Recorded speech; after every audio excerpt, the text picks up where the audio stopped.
statement-statement dari Ibu Mega pada hari ini mengenai Anies Baswedan, naga-naganya bukan Anies Baswedan. Karena Anies Baswedan dipertanyakan, kemarin kemana aja kan begitu. Mau nggak diatur? Yang kedua, mau nurut nggak? Oh iya, mau diurut nggak? Salah saya, benar. Mau nurut apa enggak? Gitu. Ya, nah sebetulnya pertanyaan mau nurut apa enggak itu menurut saya, itu adalah pertanyaan yang harus dijawab oleh Anies, atau jangan-jangan sebetulnya itu adalah menggambarkan sikap Anies lah yang sudah diberikan oleh Anies, yang kira-kira sebetulnya nggak mau nurut gitu. Ya saya pada kesimpulan yang kedua ini karena apa? Karena utusan katanya udah dikirim sebetulnya ketemu dengan Mas Anies, siapa tuh? Ahmad Basarah. Gitu. Jangan-jangan setelah utusan ketemu dengan Mas Anies ternyata nggak mau nurut.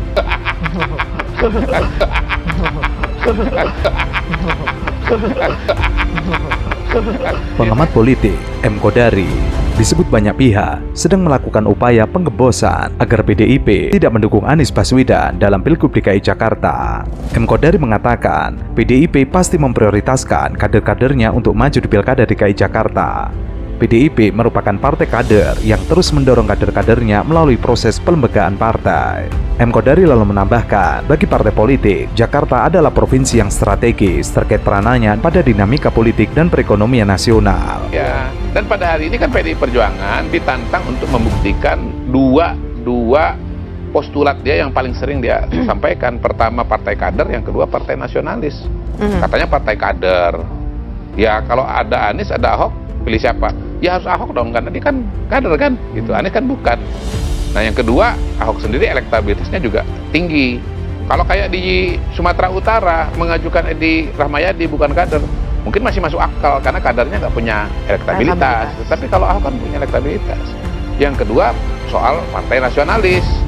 Nah, apa mungkin PDI Perjuangan mendukung kandidat yang tahun 2017 saat dia menang pidatonya itu ini kemenangan kaum pribumi, kan begitu. Sementara itu, politisi PDIP Masinton Pasaribu mengatakan, Anies merupakan aspirasi dari akar bawah simpatisan Partai Demokrasi Indonesia. Terlebih, PDIP bisa maju sendiri untuk mengusung Anies Baswedan di Pilkada DKI Jakarta karena memiliki suara 15% dari 7,5% yang dibutuhkan. Ada 3 kalkulasi yang setidaknya muncul. Pertama adalah alasan politis. Nah, kalau misalnya alasan politis yang dipakai, di mana Anies dianggap representasi dari tokoh oposisi yang ada di luar parlemen, jadi the enemy of my enemy is my friend. Dan saat yang sama PDI Perjuangan satu-satunya representasi politik oposisional di dalam parlemen, maka kemungkinan memilih Anies menjadi besar karena Anies dianggap sebagai representasi tokoh yang berbeda dengan kekuasaan sekarang maupun setelah Pak Prabowo dan Gibran dilantik mendatang. Nah yang kedua adalah alasan elektoral. Nah kalau alasan elektoral, lagi-lagi Anies juga lebih unggul ketimbang kader-kader internal PDI Perjuangan yang lain. Nah setidaknya kalau kita mengacu pada survei indikator atau survei SMRC yang terakhir, Anies masih lebih unggul dibanding Ahok. Nama-nama kader internal yang lain dari PDI Perjuangan agak jauh di belakang.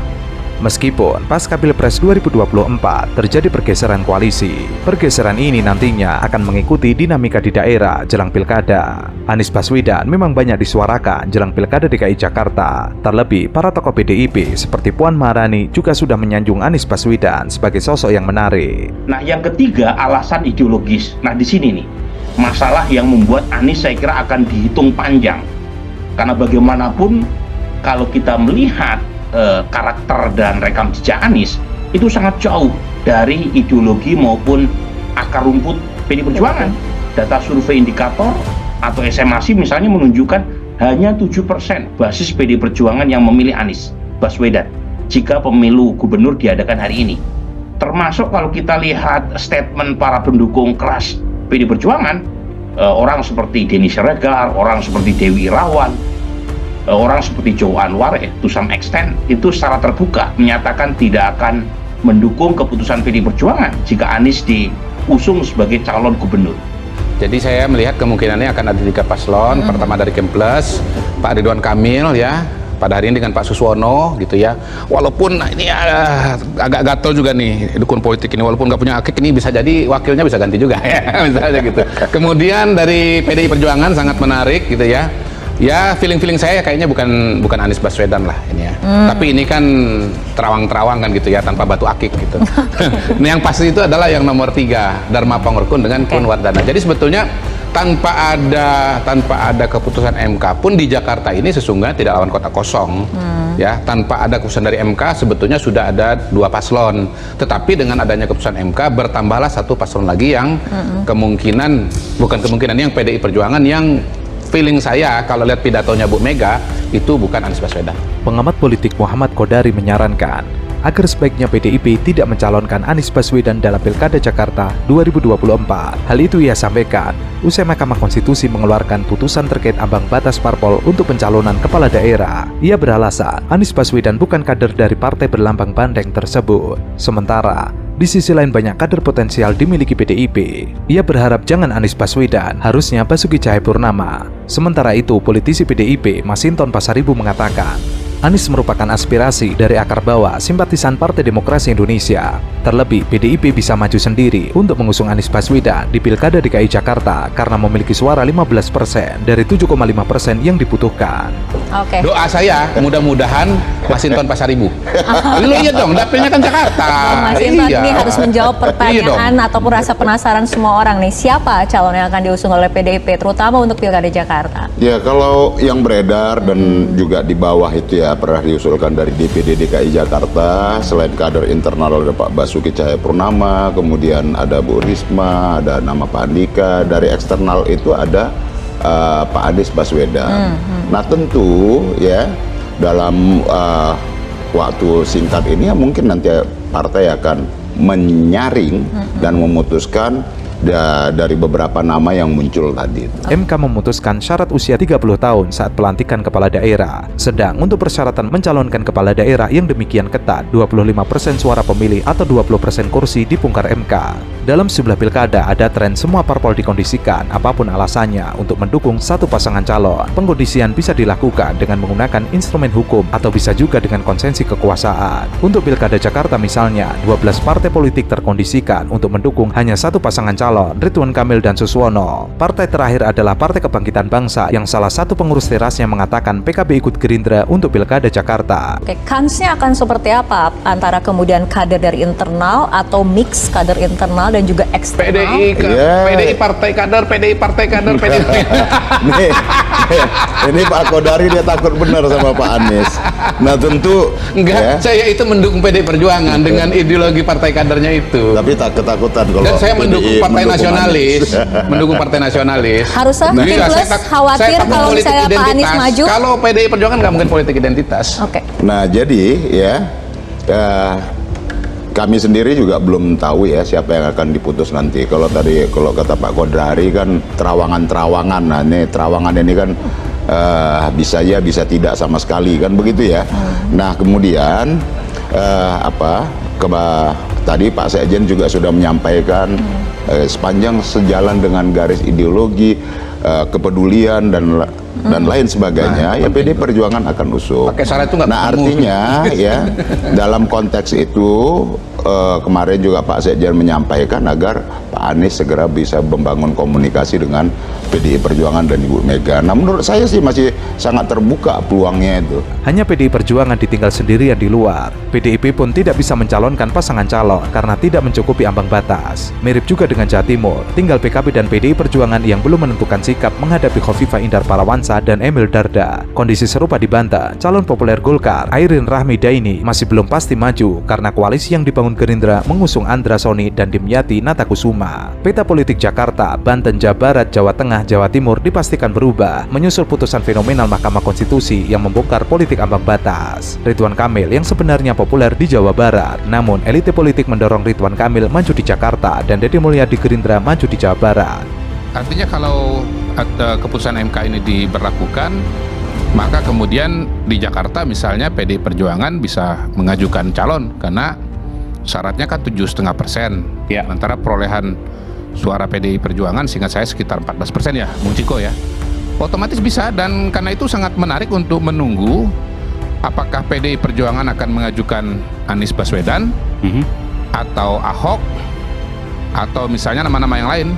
Kalau saya sih berharap jangan Anies, Ahok lah. Kenapa? Hah? Kenapa jangan Anies? Karena Ahok kader PDI Perjuangan, sementara Anies bukan. Jelas toh?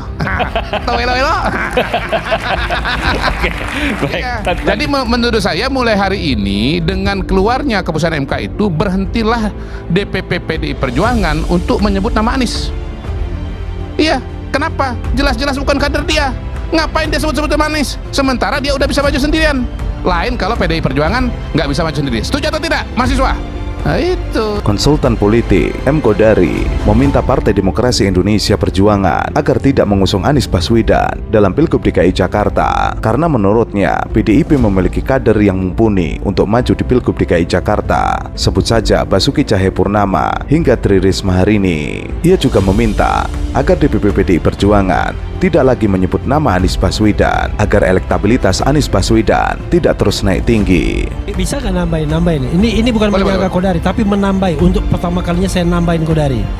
Saya berharap juga itu yang Kim Plus Iya. kan terbuka kemungkinan mengajukan calon sendiri kan, kader sendiri. PAN mengajukan Zita Anjani, ya kan? Kemudian Demokrat mengajukan siapa? Kemudian PKS mengajukan siapa? Indah pertarungan di Jakarta. Kalau mau konsisten, benar nggak, Bro Kodari? Enggak, terpaksa saya bantah. Karena gini, koalisi Indonesia Maju. Kalau orang Palembang bilang lemak di diri nggak enak diulang. Jadi begini, jadi pencalonan itu kan ada unsur kualitatif. Coba kita tanya Mas Yo dulu. Ada. Hei, hamba-hambaku setuju nggak? Setuju juga. Setuju. Setujunya setuju kasihan, bukan setuju.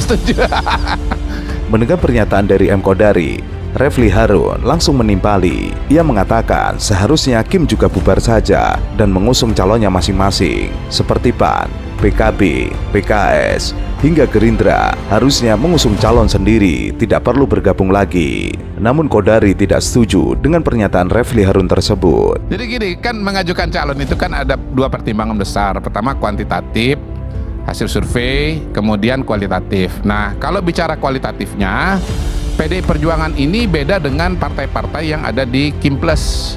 Kalau Kim Plus ini mau bergabung dalam pemerintahan nasional. Nah, sementara PDI Perjuangan kan enggak gitu. Sehingga PDI Perjuangan tetap maju dengan calonnya sendiri. Untuk diingat teman-teman, Pilkada 2024 yang serentak ini ketika dirancang tahun 2016 sebetulnya tidak cukup membayangkan, nggak nyampe itu imajinasinya bahwa hasil pemilu tahun 2024 di tingkat nasional itu bisa punya implikasi yang besar kepada pilkada. Jadi pencalonan pilkada itu ternyata terkait dengan apakah partai politik mau masuk dalam kabinet yang ke depan atau tidak gitu. Ini kan pendaftaran bulan Agustus, kabinet dibentuk bulan Oktober, pilkadanya nanti bulan November. Jadi dengan berat hati saya agak menolak gagasan atau kesimpulan dari teman saya Refli Harun. Gitu, kasih. Iya, karena dia takut kalah soalnya. Kalau yang maju Anies, sebelum ke udahlah, kan gitu ujung-ujungnya.